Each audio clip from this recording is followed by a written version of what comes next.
Hello and welcome. I'm Dr. John Ho. This is the Learning to Walk class number 2. Today we're going to talk about the toes and the diaphragm.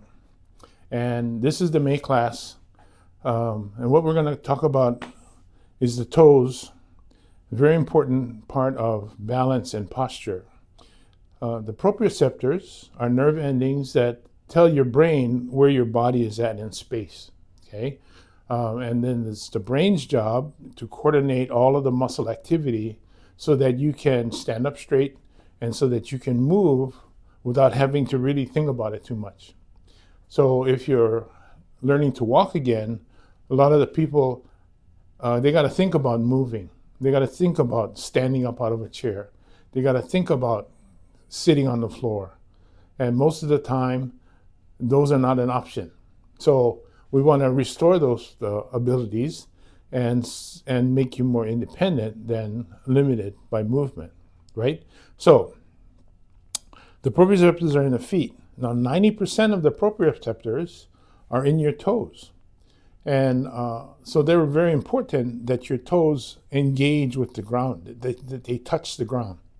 One way you can tell is you sit in a chair like this, straight back chair, with your feet on the floor, and then you put a business card or a playing card underneath your toes, just the toes, and have somebody help you to get down there and pull a card out from under your toes.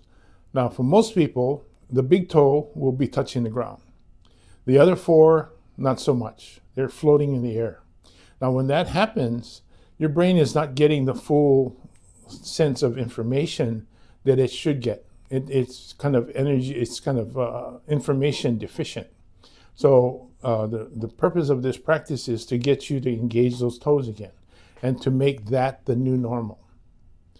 Okay? Now, when I was a kid, we used to either run around either barefooted or with slippers. And when we used slippers to run around, the back of the slipper would slap the heel of our foot. And the reason for that is because the toes would engage to push you off the ground. That's why kids they're so quick and they're so agile, because they haven't been taught otherwise. Now, when we were kids, imagine 4 or 5 kids running around with slippers on, making this slapping noise. Right? It's a lot of racket. So we used to get scolded for that. We used to, it makes too much noise. So we learned to walk or run on the balls of our foot rather than pushing those toes and slapping the ground, right? And simply because it was quieter. Okay, that's mistake number 1. That became the new normal, mistake number 1, okay? Now, when I was in sports, coaches always used to teach us to push off the ball of your foot. That's where the power is. That's where you have the true power, the maximum power. That's not correct. The maximum power comes from the toes. You watch any pro athlete or any athlete at any level, and you'll see them digging their toes in the ground. Baseball players especially do this. But all the contact sports do it. The only sport that doesn't do it is swimmers, because their feet never touch the ground. So every other sport, they're either scraping their foot on the ground like this, or they're digging their toes in the ground like that. And it's not a nervous habit, and it's not for show. This is, they're engaging the nervous system. They're telling the nervous system to prepare to hit the ball. Okay? The golfers, they do this, and they call it a waggle, and they're preparing to hit the ball. Okay? And so that they don't have to actually think about, okay, relax this muscle, contract that muscle, and there's too much to think about, right? So they know how to do this instinctively. The problem is that a lot of times they're wearing shoes, rigid-soled shoes, and that gets in the way. Okay, so when we played football, that was always the case, and not engaging your toes, getting used to not feeling your toes touch the ground, that became the new normal. So the new normal then becomes a sort of a shuffle, and then that shuffle progresses over the years. Fast forward 50 years, and you're not walking anymore. The idea of heel-to-toe walking, you have to actually think about it. And this has happened with dozens of patients, dozens of people. I tell them the normal walk is heel to toe. And they have to actually think about it. And it's a lot of work to think about heel to toe, right? It's not heel to the ball of the foot and drag the foot. It's heel to toe and let the foot spring off the ground. That's the correct way to walk. So I want to make that the new normal. And we do that by simply, well, you can start by simply sitting in a chair and getting on the ball of your foot and then rolling that foot, and so that those toes engage, you can feel them touch the ground, right? And once you get used to that, then you kind of, when it doesn't happen, then you kind of miss it.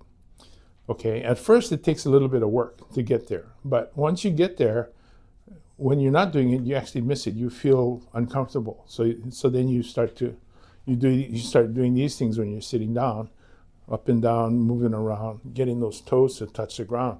You start to enjoy it. That's when it starts to become the new normal, right? So the purpose for engaging the toes is to get you to a point where you can transfer weight easily without feeling like you're going to fall or without being tentative, and then you can master that skill. That's how you learn to walk again. Some people use a stick. That's okay. Put the stick down and just as a support, just as to give you something that you're confident with, and then roll those toes. This doesn't take much. I mean, you can do this for a minute every day without really breaking a sweat or thinking about it. Yet this is simple exercises, back and forth, up and down, right? Engage the toes.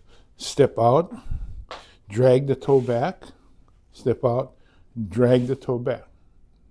Now, for those of you that are familiar with Tai Chi, this may look familiar. This is called the cat stance. It looks something like this, okay? Here.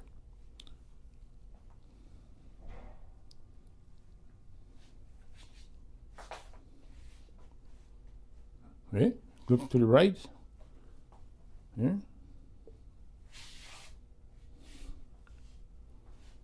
Now there's a lot of parts to that practice, okay, that form. So here we go. Look, watch my hips, and we're going to take it from the beginning. So the first step is to turn the heel in. I'm going to go to the left, turn the heel in, slide it to the ankle. Step out, heel touches. Push the weight forward onto the ball of your foot, engage the toes, push the weight back. Now keep your foot flat on the ground, drag the toes back, touch the ankle, roll the heel out, step out to the starting position. Do it again. Turn the heel in, touch the ankle, step forward.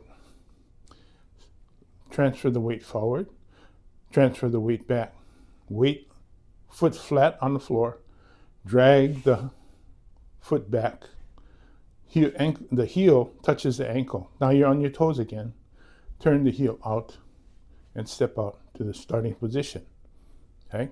Now, I want you to turn the heel in. That's the first step. I don't want you to turn the toe out. The reason is when you turn the heel in, the hips will turn. So I'm going to turn my left heel in and watch what happens to my hips. I'm going to put my hands here, transfer the weight to the right, turn the heel in. See how my hips turn naturally? Okay? If I turn my toes out like that, nothing really happens. I'm still kind of facing forward. I've turned a little bit, but I haven't turned this much. I haven't transferred weight. See, I don't have to transfer weight to do this. That's nothing. But then when I step out, my balance is off. My form is off. You see, I'm leaning. Okay, I want to end up like this. So if you turn the toe out, you have to then transfer the weight and then step forward. You still have to transfer weight. So do it in the proper sequence. It's more efficient. Just turn the heel in, turn the hips to the left. Now I'm facing here. Okay, touch the ankle, step out, transfer the weight forward. Okay, transfer the weight forward, flat on the front foot. Transfer the weight back. The front foot remains flat. Now it's empty. There's no weight here, or there's very little weight. Slide the foot back. Transfer the weight to the right. slide the foot back, touch the ankle, turn the heel out, step. That's the beginning. So that's called the cat stance. It's a very fundamental stance in Tai Chi, and it's a very good exercise for you to practice transferring weight, engaging the toes, and allowing, there's enough information coming into the brain for you to know where you're in position, okay? And then there's a lot of other things that you can do with the toes. You can go up and down, this, you can do alternate. You can dig the toes in and step out, transfer the weight, push up, get on the ball of the foot, drag it back, right? Anything that allows you to, those toes to touch the ground so that you feel the ground, right? It's important and it's neurological. You're feeding your brain a lot of information. You will get tired fast because there's a lot of information going in. The next practice is the diaphragm. The diaphragm is here, okay? And it cuts the torso in half. Now, because it's a muscle, it's subject to being twisted, okay? So using this chair, because it doesn't have a back, I can show you sitting up straight. Looks something like this, right? From the side, it looks like this, right? Now, some people have a hunch. It looks like that. That may look familiar to some of you. You may know people like this. This may be you. The hunch, this is called a turtle back hunch. That's what I call it. The back rounds. It rounds forward. The shoulders move forward. The head drifts forward. Okay. Now you're like this. This is how people look at their phones or look at their computers, just like this, right? And we want to treat. This has become the new normal. This is now going to become the normal. This is the training to bring you up here, right? So the way you do that is by opening the chest, right? So you open the chest by extending the arm back. So your palms are forward, turn your palm, in this case I'm going to the right. So I'm going to turn my palm clockwise, this way, so that the back of the hand is facing me when I go up, okay? So like this, here, up, all right? Now, let me move over. It looks like this. You go up at an angle as high as you can. Turn that palm. Now, for some people, high as you can is this. We want it up here, behind the ear. But if this is where you start, this is where you start, okay? You go here, and then you push to the right. Rotate your torso to the right. And what that does, watch what happens to my arm. Let me see if I can do it this way. As I push up here, let's say this is my top, right? As I turn, you see how the arm moves behind my ear here, okay? Now sometimes you'll have this. This is all you got. That's all you got. That's where you start, okay? Keep going, and eventually you'll get there. Up like this. Keep the arm straight, okay? This is not okay. That's not okay. This is not okay, right? This up, open, like that. And what that does is it rotates the shoulder forward, okay? And it's exactly the movement you want. By rotating the shoulder forward, you open the chest. You lengthen the side, okay? So the exercise, so the practice looks like this, here. Up and twist, like this, okay? That's one level. Okay, the other level is to do this, where you have this little ball. Imagine the ball. You turn towards the side of the top hand, like this, here, and like this, here. Okay? Now, the opening occurs at the end. You're not opening anything in front or here. You're not opening the chest at all. You turn as far as you can. Then and when the top hand becomes the bottom, That's where the stretch is, and you're stretching this side. Here. Okay? Come back. Here. Now I'm stretching the right side. Come back to center. Here. Turn. Come back to center. Now each time you come back to center, you stop. The reason being is this is neural reorganization. This is not physical fitness. It's not about force. This is not force. You don't force this, like throw your arm back and throw your arm forward, right? It doesn't work like that. Here, you turn as far as you can, open the chest, feel it open, take a deep breath, exhale, rotate the hands, bring it back to center. Okay? As you come to center, you stop, let the brain reorganize and figure out, oh, I can move that way. I didn't know I'd move like that. That's what your brain's going through. So it's downloading that information. Give it a second, come back here, rotate to the left. As far as you can, take a deep breath, let it out, turn, and come back to center, stop. Okay, that's a simple beginning exercise. The next exercise, if this is an issue, is to roll the arm. Okay, so here you're going to palms facing you. You get to the top, palm faces out, and comes down like this. You're making a big circle, and you want a big, smooth circle like this. A lot of times you'll see this. This is all you got. A lot of times people will get stuck here, and if you're stuck here, that's fine. What you do is you're going to follow the exercise. Up, go as high as you can, turn the hand over, palm goes up, and bring it back, right? Just like when you come here, this is the movement. So the palm is facing you, you come up, the palm faces open, you push down, right? So if this is all you got, well, you stop here, palm faces you, you go up as high as you can, palm out, turn as much as you can, bring it here. Now, keep the shoulder quiet. Don't be doing this or this, yeah? Palm facing you, go as high as you can, turn it over as much as you can, push, push, push, push, push, push, push back. See? And then the goal is to get to something like that, something that looks like that. Nice smooth circle, big circle, right? And you do it on both sides. Again, you do it on both sides.